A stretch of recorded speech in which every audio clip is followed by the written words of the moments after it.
Nous sommes en 1888 dans le quartier de Whitechapel à Londres. Durant le mois de septembre et d'octobre sévit un tueur en série dénommé Jack l'Éventreur. Jack en anglais veut dire valet. Les deux premières victimes étaient des prostituées dénommées Marianne Nichols et Annie Chapman. Marianne Nichols fut égorgée par Jack et son corps fut retrouvé ensanglanté. Annie Chapman fut également assassinée par Jack et on retrouva son corps sans vie. Après ces crimes, Jack disparaît. Scotland Yard soupçonne qu'un tueur en série est en liberté et décide de créer une équipe d'enquête.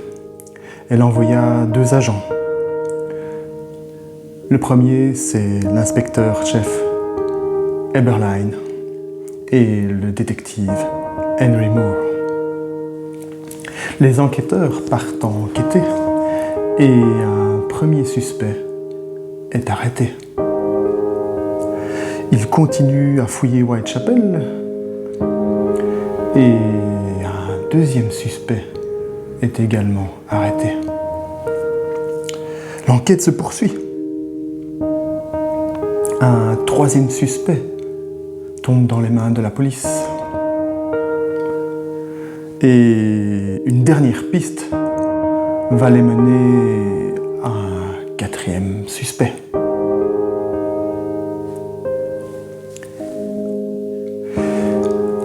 Quatre suspects, la police doit les interroger. Le premier suspect est interrogé et il accuse le valet de pique. Le deuxième suspect met en doute l'alibi du valet de pique. Le troisième suspect accuse directement le valet de pique.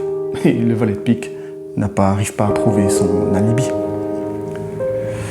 Ça fait beaucoup de preuves. Les inspecteurs doivent en tirer des conclusions. Et devant l'accumulation des preuves, le premier suspect fut déclaré innocent. Le deuxième également, ainsi que le troisième. Par contre, tout désigne le valet de pique. Les enquêteurs n'ont pas le choix et embarquent le coupable pour le placer en prison. Ainsi, on pourra mettre à l'abri ce criminel et ne plus en entendre parler. Tout le monde se dit que Whitechapel allait pouvoir dormir sur ses 2 oreilles, que la vie allait pouvoir reprendre son cours, et même que les suspects initiaux allaient pouvoir retrouver une vie normale. Mais on pensait à l'affaire résolue, mais 3 semaines plus tard, un nouveau meurtre eut lieu. Qui avait-on mis en prison? Telle est la question. Quel homme était enfermé? Cet homme, en fait, se révéla blanc comme neige. Jack est toujours en liberté et il traîne dans les rues de Whitechapel. Il commit d'autres meurtres et ne fut jamais arrêté.